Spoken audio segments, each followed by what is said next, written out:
अस्सलाम वालेकुम दोस्तों, बंभो न्यूज़ सां गॾु मां आहियां फ़हद मुस्तफ़ा जोखियो। हलूं था हिन वक़्त जी अहम ख़बर जे तरफ़। मेहड़ में मेहड़ पुलिस जी घरनि ते चढ़ाई ख़िलाफ़ ॻोठाणनि जो एहतजाज। हुननि एहतियात कंदे चयो त असांजे घरनि में घिड़ी पुलिस चौधेवारी जो तक़दुस पामाल कयो आहे।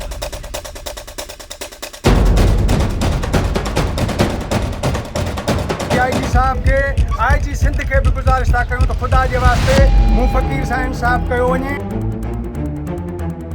उन्हनि मुतालबो कंदे चयो आहे त आईजी सिंध एसएसपी दादू खां मुतालबो आहे त फौरी इंक्वायरी करे असांखे इंसाफ़ फराहम कयो वञे। रही ॿ गॾु आहिनि सेमी फुल सां गॾु।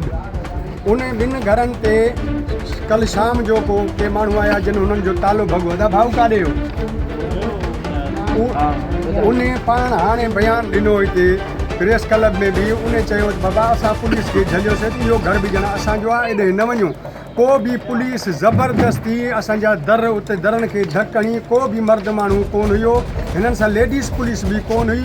पोइ हिननि नाइंसाफ़ी करे ऐं असांजा दर खोले कमरनि जूं तलाशियूं वरितियूं आहिनि, छत ते विया आहिनि। जॾहिं पुलिस उन्हनि नूनारियुनि जे घर आई, ॿिया माण्हू आया त उन्हनि नूनारियुनि जा ॿचिड़ा असांजे घर टपी आया। उहे मायूं थियूं चवनि त बाबा हेॾे को बि मर्द कोन्हे, ॼण असांजो हे घर बि असांजो आहे, ख़ुदा जे वास्ते हेॾे न अचो।